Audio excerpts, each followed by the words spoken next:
Hello. With this video, I would like to show you how to create a system user for order management in the DHL Business Customer Portal. The system user cannot be used to log into the Business Customer Portal. It can only be used for data transmission to the AM system. The password for this user is valid for 1 year. Please log into the Business Customer Portal. The user used must have the Manage Users right in order to be able to create additional users.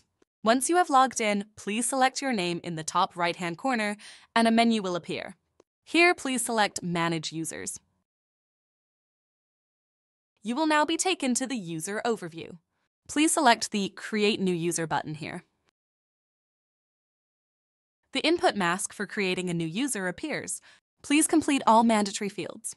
I recommend entering the email address of the system administrator who is to be informed of the required password change and who will carry this out in the Business Customer Portal and also store the changed password in your system from which you transfer data to the AM system.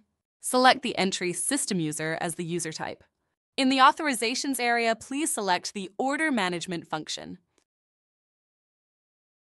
Now, scroll down to the Communication settings. I recommend entering a note text in the purpose field. This text will later be included in the reminder email for the password change and can thus give you a direct indication of the use of the system user. If you now select the Next button, the setup steps for the selected functions will follow. On this page, you configure the AM authorizations for the new system user. Here you select the Customer-Wide Access and Order Management Mail profile.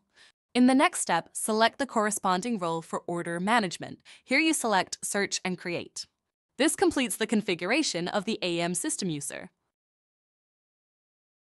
Confirm this by clicking on the Create User button. An email with a link will now be sent to the email address stored for the system user. Please follow this link and enter your username and password. The username and password must not be longer than 20 characters each. Once you have successfully created the system user, enter the access data in your software from which you will transfer the data to the AM system. If you have any further questions about the Post and DHL Business Customer Portal, please contact our technical support team. You can find the contact details at the bottom of the page after logging into the Business Customer Portal. Thank you for your attention. I wish you a pleasant day.